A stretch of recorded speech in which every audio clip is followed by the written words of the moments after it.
Olá, gente, tudo bem? Estamos aqui de novo no Entretanto para falar das coisas do Brasil e do mundo à luz do direito, dessa maneira rápida, objetiva e divertida, que é a característica do programa. Hoje nós vamos falar do Luciano Hang na CPI, nós vamos falar da Lei de Improbidade Administrativa à luz do Supremo Tribunal Federal.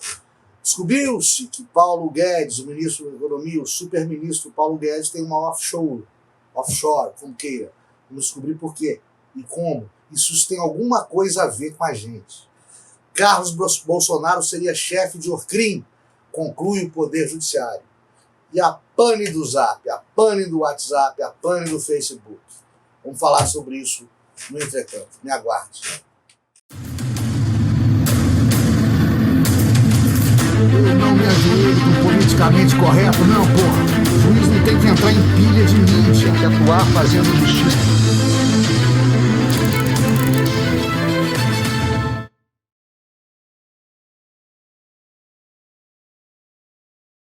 Gente, a gente já conversou aqui sobre a Lei de Improbidade Administrativa e o projeto de lei que tramita no Congresso Nacional para modificá-la. O negócio é o seguinte, o ato improbo, que é punido por lei, civil e criminalmente, é aquele ato asqueroso, vil, abjeto, né, nojento, praticado pelo administrador público ou pelo seu correlato, por aquele seu colaborador, e que pode ou não gerar prejuízo para o erário em benefício desse gestor.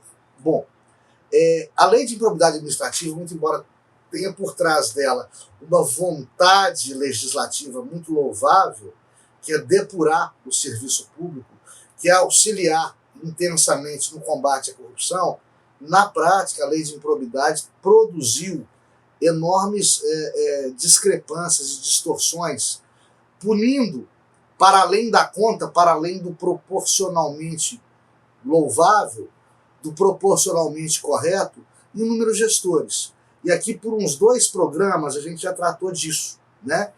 A Lei de Improbidade Administrativa contém generalidades e contém excessos.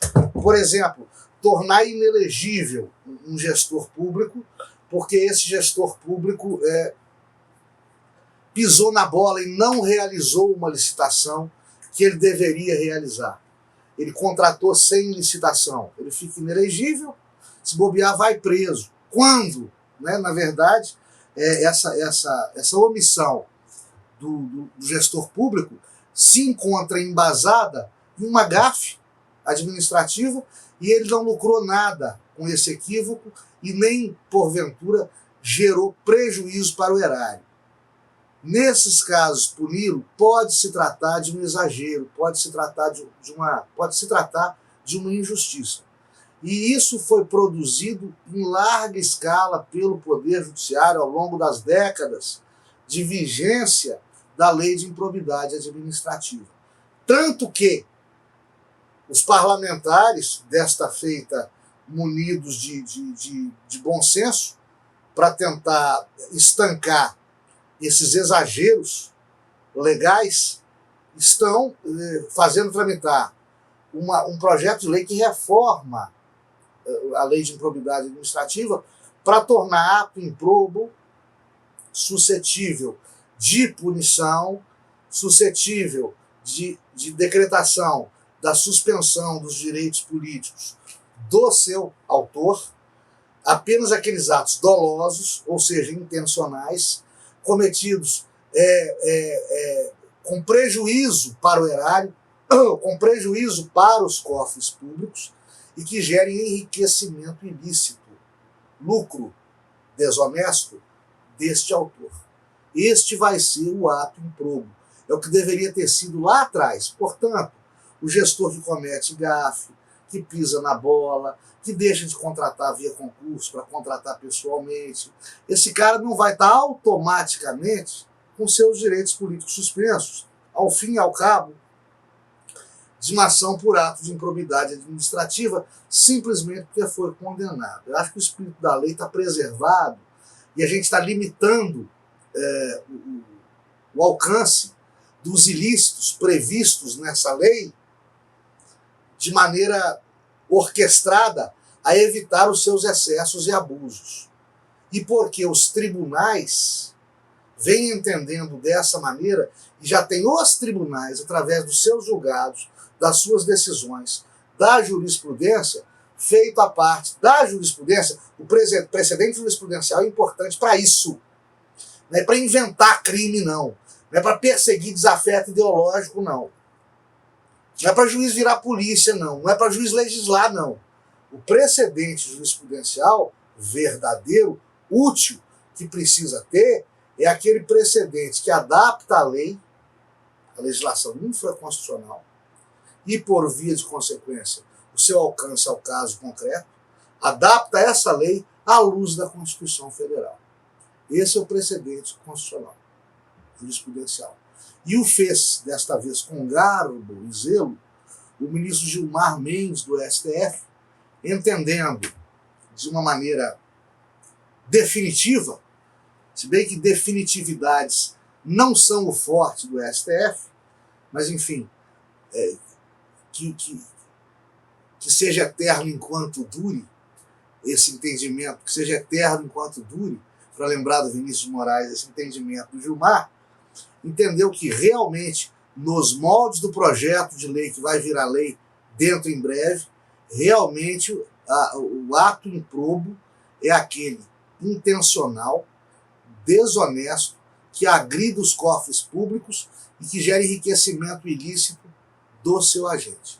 Fora isso, não há que se falar em ato improbo, não há que se falar em suspensão ou revogação dos direitos políticos de quem quer que seja, do acusado desses atos, condenado por esses atos, se não houverem essas especificidades, essas características legais que irão estar contidas na nova lei de improbidade administrativa a entrar em vigor, se Deus quiser, muito breve. Estão dizendo por aí que o Bolsonaro é o culpado pela propagação do crime de homofobia pelo país. Né? Primeiro que o crime de homofobia não existe. É uma construção legislativa do STF. Se descobriu depois, através do ex-deputado Roberto Jefferson, por que o STF abraçou essa tese do crime de homofobia. Né? Mas, enfim, só o legislador congressista, o membro do Poder Legislativo brasileiro, seja deputado, seja senador, pode criar leis, e mais, pode criar leis penais. Não compete ao Poder Judiciário, não cabe ao Poder Judiciário criá-las. Quando o legislador criou o crime de preconceito racial, o crime de discriminação, que alguns chamam de crime de racismo, teve em vista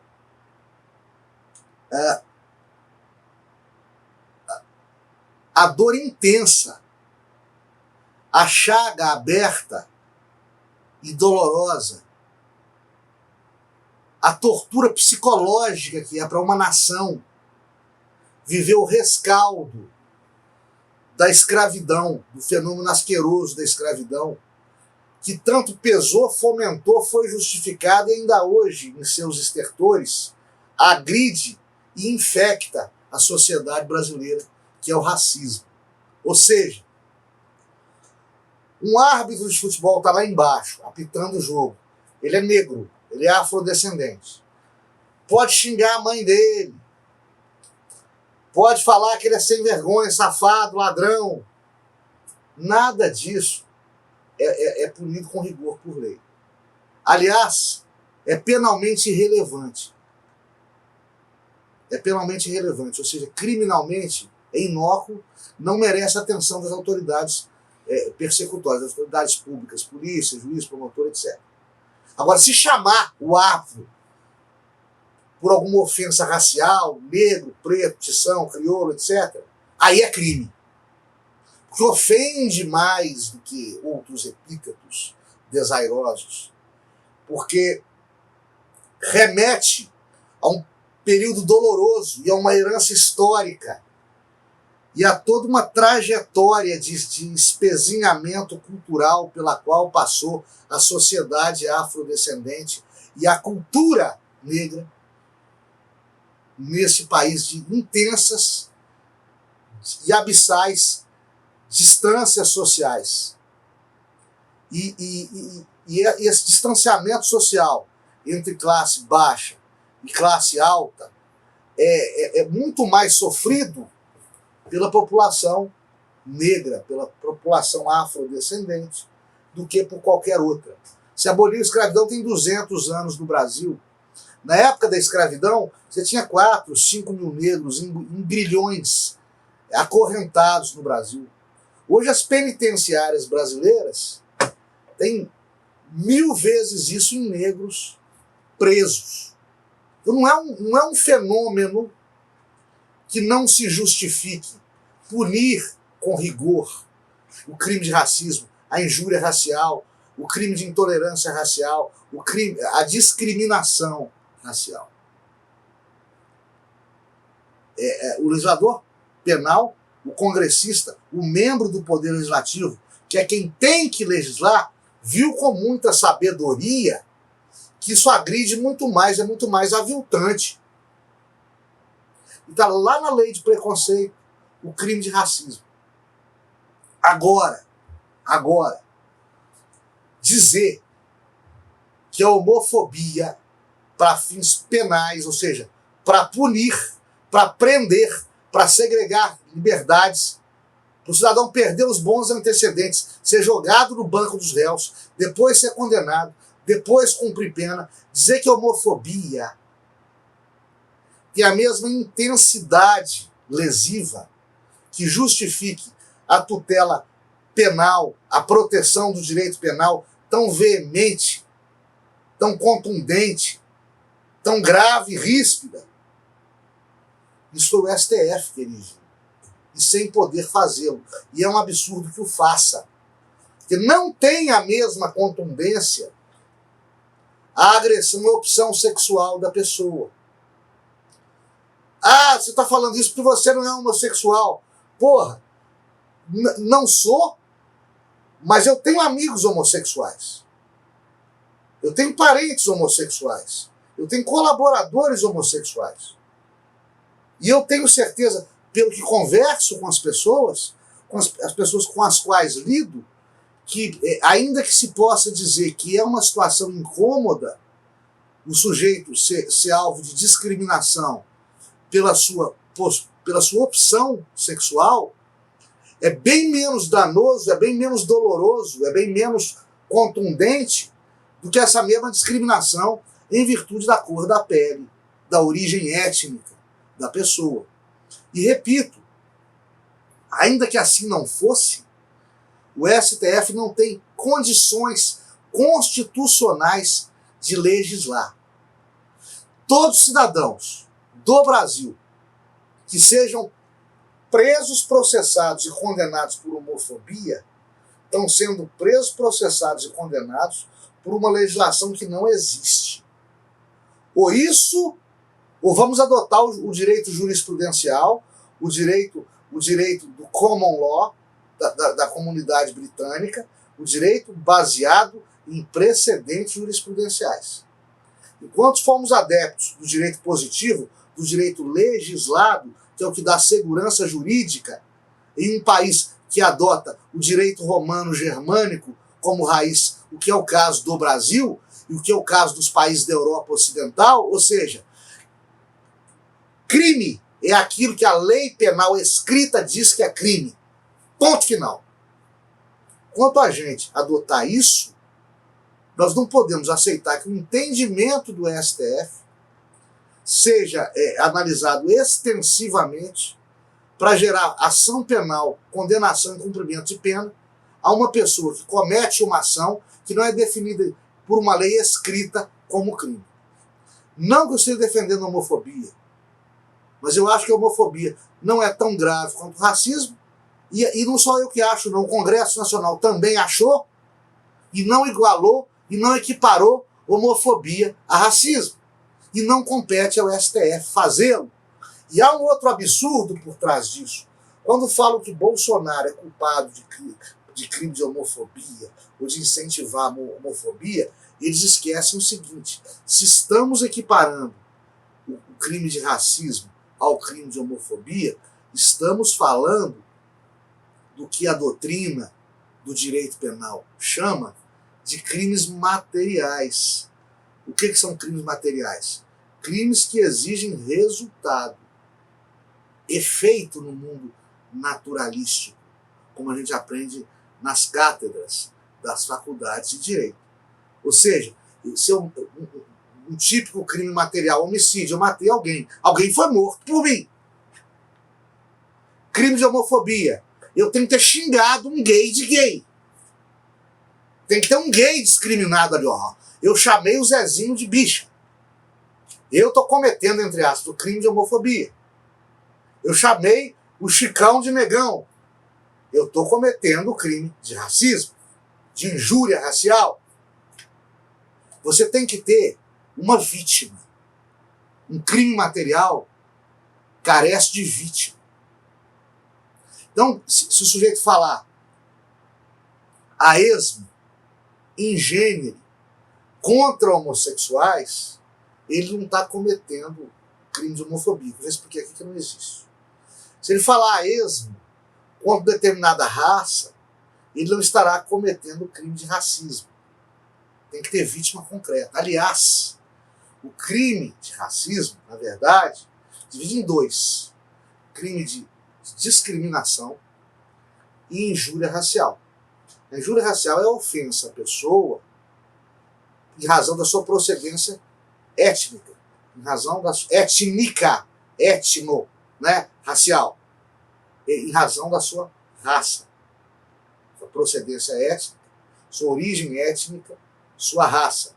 Essa é a injúria racial. O crime de discriminação, que é o hediondo, não é injúria racial que é o hediondo, o crime de discriminação, eu, por exemplo, não deixo negro entrar no elevador social do meu prédio. Não contrato um candidato a emprego negro porque é negro. Não aprovo o estudante negro porque é negro. Ou seja, retiro direitos do cidadão em virtude da sua raça, da cor da sua pele, da sua procedência étnica. Ainda aqui tem uma vítima, um crime material. Se a homofobia fosse crime, se o STF fosse competente para criar e engendrar e criar figuras penais de crimes, se a homofobia fosse crime, teria que estar demonstrado que eu, autor da homofobia, neguei emprego do cidadão porque ele é gay, ou não deixei ele entrar no meu prédio pelo elevador social porque ele é gay, ou dei nota baixa para ele na prova porque ele é gay. Aí nós teríamos crime de homofobia. Não é homofobia falar mal de gay a esmo, né? Isso é coisa que eu entendo, vocês entendem, porque não é difícil de entender, mas alguns animais lá da CPI da pandemia insistem em dizer que é crime de homofobia falar mal de gay, comentário jocoso contra o homossexual, etc. Ou seja, ali eles estão para desinformar e nós aqui no Entretanto estamos para informar vocês, tá bom? Luciano Hang na CPI da pandemia, estão falando que ele deu um baile, que ele deu um banho. Olha, tá, eu gosto dele, foi bem, irritou um bocado de senadores, alguns senadores lá. Tomara que isso contribua para o AVC de algum deles, né? Quero que morre, não. Quero só que tire uma licença não remunerada aí de alguns meses, para ver se acaba um pouquinho da poluição intelectual gerada por esses senhores nesse circo de besterol que é a CPI da pandemia. Mas assim, continua sendo muito espezinhado, continua sendo muito maltratado, foi hostilizado diversas vezes. Uma senadora berrando com uma vaca louca lá, prende ele, presidente, prende ele. Gente, minha senhora, comporte-se como uma dama, uma senadora da República. Tinha um outro lá, todo cheio de chiliquinho. Lembro dele, da política estudantil, começo da década de 90. Começamos eu, na política estudantil em Minas, Randolfo Rodrigues e Lindbergh Farias. Nós três devemos emparelhar de idade, eu sou um pouco mais velho que os dois, nós três começamos da política estudantil juntos nas nossas respectivas faculdades. Lindbergh no Rio, eu em Belo Horizonte, Randolfo, não sei, acho que Brasília. E de lá para cá, eu abandonei a política estudantil, eu fui cantor de rock, vendedor de porta em porta de dicionário Aurélio, de enciclopédia Barça, de Bíblia Sagrada. Fui militar do Exército Brasileiro com muito orgulho, fui estagiário de direito, fui advogado, sou juiz, sou escritor, sou palestrante, sou professor. Assim, não que eu seja o bambambam, mas comparando com Lindbergh e Randolph, o que esses caras produziram de lá para cá? Que ponte que eles construíram? Que escola estadual que eles reformaram? Que livro que eles publicaram? A quem que eles ensinaram? A não ser a produzir essas pérolas do besterol. Lindbergh nem voltou para o Senado. O Randolph está lá dando faniquito. É porque vocês não colocaram lá para ser inquirido como investigado Randolph, Renan, Omar Aziz. Vocês não colocaram lá filho de calabresco com árabe. No dia que vocês colocarem lá filho de calabresco com árabe, coitado, vocês vão passar mal. Vocês vão passar mal. A doutora Yamaguchi, o Luciano Hang, outros lá, o Carlos Wizard, é gente de idade, respeitável, uma bagagem histórica de vida fenomenal. O dia que um desses caras passar mal, for parar no hospital, ou tiver sua lacração, sua morte social decretada pelas besteiras que vocês falam, se vocês tiverem um mínimo de consciência, é fingir que vai no banheiro e vai embora e some da vida pública. Não posso nem prometer a justiça dos homens para vocês.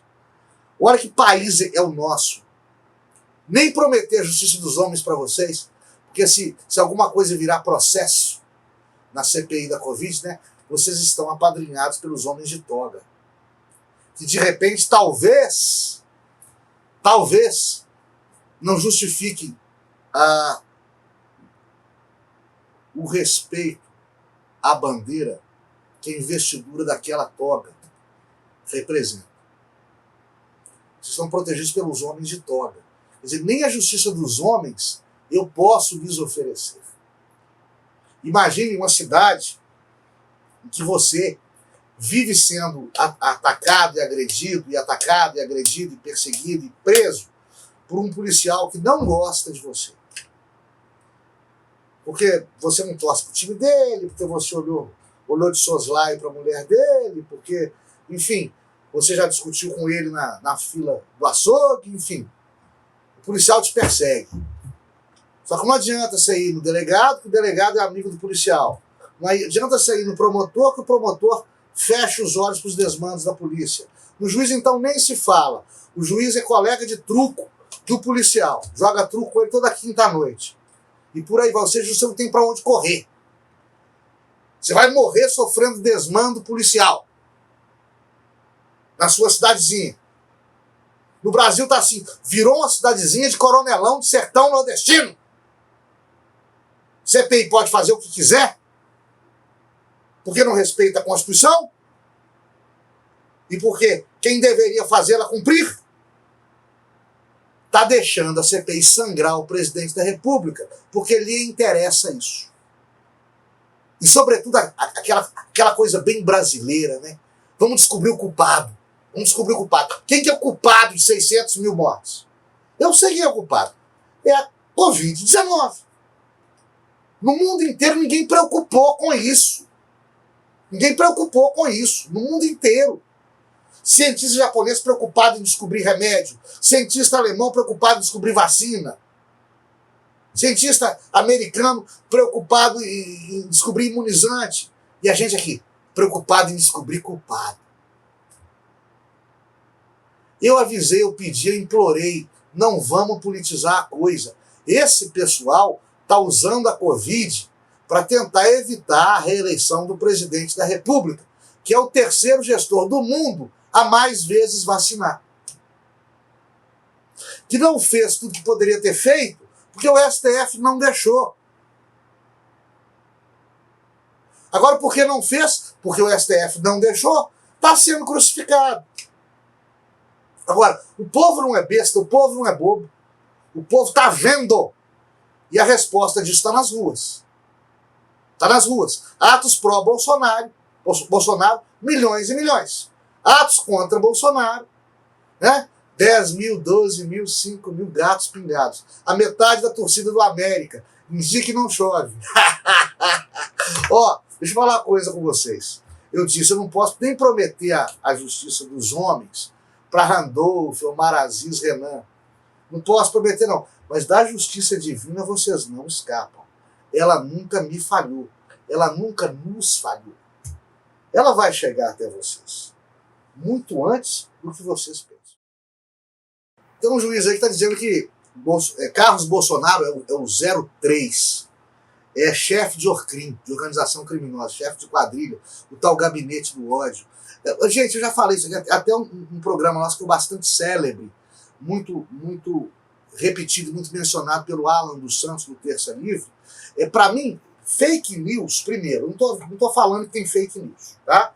Fake news é mentirinha de internet. Põe isso na sua cabeça. E mentirinha de internet, a direita conta, a esquerda conta, o centro conta. Primeiro lugar. Segunda coisa, opinião não é fake news.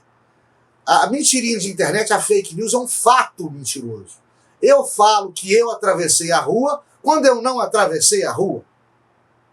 Agora, opinião, não deveria ter atravessado a rua, ou deveria ter atravessado a rua. Isso não é fake news, isso é jornalismo de opinião, isso é artigo opinativo, isso é livre manifestação do pensamento.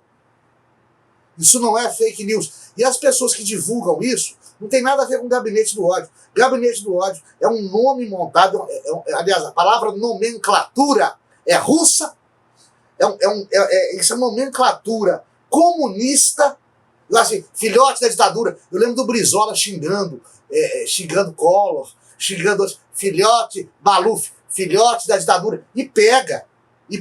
Agora o Ciro Gomes, fascista, proto-fascista, aquele jagunço nordestino, né? Misto de jagunço com professor de universidade, bem ao gosto dos intelectuais de Zona Sul, que mesclam as duas vertentes da cultura brasileira muito bem, né? Criando palavras de ordem para repetir, igual rebanho, igual cachorrinho de Pavlov, para nos inibir a capacidade de raciocínio. Gabinete do ódio, por quê? Porque eu divulgo opinião. E assim, o STF acha incrível. Como é que isso memoriza, como é que isso é repetido? Deve ter algum empresário pagando. Não tem empresário pagando nenhum, não, STF. Se tivesse empresário pagando, também não seria o suficiente, seria dentro do que a lei autoriza. O que tem é muita gente apoiando Jair Bolsonaro, porque já entendeu, nesses 14 anos que o antecedem, que a saída sinistra é uma saída que não funciona. Vocês não vão encontrar corrupção no governo Bolsonaro nem nos pés, nem aos pés dos índices avassaladores da época dos governos de esquerda, sobretudo Dilma e Lula. Não tem empresário trocando cebolinha para apoiar Bolsonaro, não. Tem empresário apoiando Bolsonaro porque gosta de Bolsonaro, que não gosta da esquerda, e é um governo conservador, o primeiro que nós tivemos pós-regime militar. E aí falar que um dos filhos do presidente e aqueles que colaboram com ele são chefes de organização criminosa, isso aí é nova língua do George Orwell. Isso aí aí sim é fake news. São mentirinhas criadas e repetidas. É a repetição da mentira. Também está em Marx isso. A repetição da mentira até ela virar verdade. E tem gente que cai. Mas graças a Deus, bem menos gente hoje em dia. Viva a rede social. Nunca gostei de rede social, mas para isso valeu. Para tirar o monopólio da desinformação das grandes mídias. Viva a rede social. Viva Olavo de Carvalho. E viva, sobretudo, a pendularidade democrática. Hoje ganha um lado, amanhã ganha outro. Isso faz dos dois lados pensem, estudem, se instruam e combatam o bom combate. Como dizia Paulo apóstolo, combatam o bom combate, sem perder a fé. Agora, com mentira, não.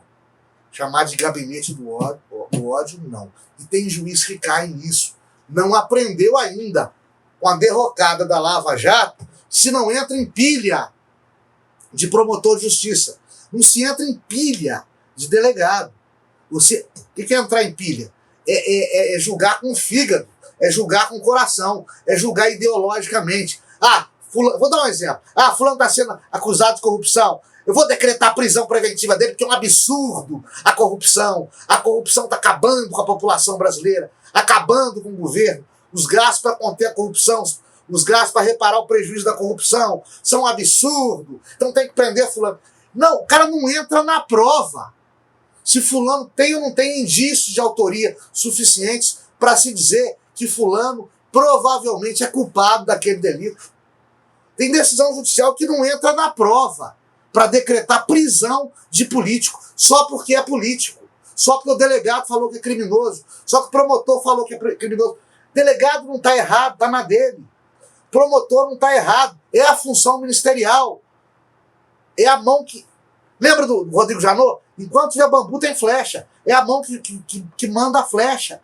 O juiz é que tem que ser imparcial, primos inter pares, o fiel da balança, o poder moderador. Juiz não é polícia. Juiz não é promotor. O que está faltando no Brasil é juiz. Tem juiz que tem medo de julgar improcedente uma ação de improbidade administrativa, que a imprensa vai meter o pau nele. Tem juiz que tem medo de absolver um político. Porque vão falar que eu sou corrupto também. Juiz não pode ter medo. Juiz tiver medo, aposenta a toga, pede demissão, vai vender pão de queijo na feira. Não aprenderam com a lavatização, não. Lavajatização. Não aprenderam. Viram o Sérgio Moro se desconstruir. Vocês viram aquele mito se desconstruir e sendo desconstruído pelas besteiras que fez ao longo do caminho, pelo que deixou que fosse feito com ele. Ele foi na onda de Dallagnol, ele foi na onda do gabinete de Curitiba, ele foi na onda de Janot. Ele ideologizou as decisões dele. Ele foi cirúrgico ao acatar aqui e não acatar ali, com coração político. Não foi irrepreensível, não. Vocês viram a derrocada dele. Porque ele acreditou demais em prova indiciária. Prova indiciária é um perigo, gente. A prova indiciária te leva aonde você quiser. A prova indiciária, a tal da dúvida razoável, não resta espaço para dúvida razoável. Eu já vi incríveis verdades serem desconstruídas pela prova. Todo mundo tinha certeza de um fato. Aí quando se provou, o fato não ocorrera. E o contrário também já vi, um fato extremamente improvável. Não precisa provar, isso é notório, isso não tem como ter acontecido. E o processo buscou a verdade e tinha acontecido. Aquele fato improvável. Ou seja, o que Nelson Rodrigues falava, o sobrenatural de Almeida. Pode acontecer. Se pode acontecer outra coisa, eu não posso assumir como verdade única e universal a sua antítese, o seu contraponto. Certeza é certeza, clara como a luz solar, como dizem os juristas. Se é possível que tenha ocorrido uma coisa diferente daquilo que o promotor está alegando, daquilo que o delegado está alegando, então não é certeza. Pra vocês terem uma ideia, Zé Dirceu, que é um cara que eu não gosto, Zé Dirceu foi preso e condenado porque jantava com aquela banqueira dona do Banco Rural, eu vou lembrar o nome dela uma hora, e ela depois financiava o PT. Ele jantava com ela durante o período em que o Banco Rural renovava empréstimos petistas.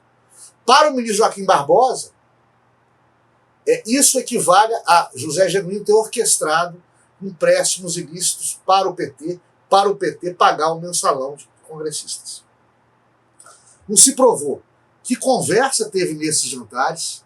Zé Genuíno era um Dom Juan, a banqueira era uma mulher bonita, eles podiam estar simplesmente se pegando.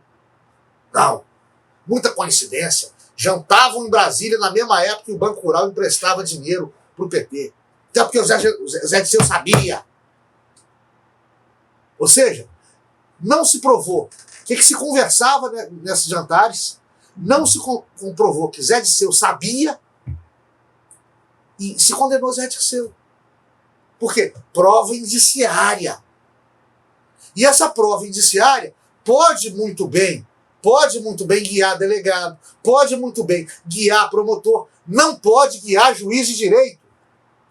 Era para ter aprendido. Porque hoje, quando falam da derrocada da Lava Jato, não falam mal do Deltan Dallagnol, não falam mais mal do Rodrigo Janot, ninguém lembra de quem foram os delegados federais da Lava Jato. Quem que é o Judas em sábado de aleluia? O juiz de direito, Sérgio Moro. Era para a classe de juízes brasileiros, a classe dos magistrados brasileiros, ter aprendido com a derrocada da Lava Jato. E aí o juiz vem e admite que Carlos Bolsonaro é chefe de um gabinete do ódio, uma figura ideológica de linguagem, praticante de fake news, que não é crime, a não ser aos olhos do STF, é simplesmente dar razão aos meus piores pesadelos e mostrar que a razão maior, a razão suprema dos 11 Supremos, infelizmente está infectando aqui para baixo o judiciário nas suas mais várias entrâncias e instâncias, lamentavelmente. Bilhões em prejuízo. Pode ser um ataque hacker, pode não ser, não se sabe ainda. Quem paga esses bilhões de prejuízo? Olha o prejuízo que causou. Aliás, se a coisa for adiante e também houver uma indisponibilidade, ainda que temporária, por poucas horas, de internet, no mundo de hoje, intensamente dependente de tecnologia, a falta de internet mata a gente. No hospital, em controle de aeroportos, em controle de estações de trem, de portos, né? Mata a gente. Torres de controle de voo. Tamanha a nossa dependência tecnológica. E se houve um ataque hacker a plataformas, a nuvens do Zuckerberg, né, de Facebook, de WhatsApp, etc., imagina se existe tecnologia para atacar, ainda sem vestígios, uma plataforma dessa natureza. Imagina atacar uma urna eletrônica. E aí falam que a urna eletrônica é indevassável. O que eu disse aqui é que é o mais equilibrado. Eu, 22 anos de profissão, nunca soube de um caso concreto de invasão de urna eletrônica. Não é que não exista. Eu nunca soube. Se há meios tecnológicos para isso, e acredito que existam, se há meios tecnológicos para isso, eu efetivamente desconheço. Eu desconheço meios para invadir os dados de uma urna eletrônica, eu desconheço eventos de invasão de dados de urna eletrônica nos meus 22 anos de profissão. Mas algumas pulgas estão atrás da minha orelha. Por exemplo, Estados Unidos, maior tecnologia do mundo. Tecnologia do Facebook, tecnologia do WhatsApp, do Twitter, do Instagram, etc, etc, etc. Estados Unidos tem tecnologia e não quer urna eletrônica. Por que será? Por que será? Né?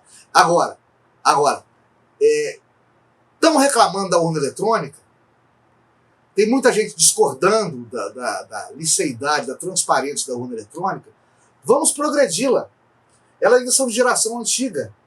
Vamos criar novas gerações de urna eletrônica, com voto impresso, com voto auditável, com criar uma maneira de tranquilizar aquela parcela da população que realmente reclama de urna eletrônica, que realmente duvida de urna eletrônica. Porque, embora para mim e para alguns pareçam dúvidas não razoáveis, ainda que existam equívocos, que existam fraudes, que existam erros nas urnas eletrônicas, notem, são infinitamente em menor número, são infinitamente menos corrosivos para a democracia, que na época do voto impresso. As queixas de fraude que existem hoje, que são poucas, ou não são muito numerosas, são ridiculamente inferiores às queixas de fraude que havia na época do voto impresso. Voto comprado, voto de cabresto, isso era muito comum na época do voto impresso. Com o voto na urna eletrônica, não é mais comum. Agora, vamos dar um passo à frente tecnológico. Vamos criar urnas melhores. Se o problema é a dúvida que se tem sobre a sua fidedignidade, vamos criar urnas melhores, por que não? Se até Facebook e WhatsApp podem ser vítimas de hackers, o que dirá as nossas urnas eletrônicas? Até a próxima. Fiquem todos com Deus. Dê o seu like, clique na sinetinha e inscreva-se no canal.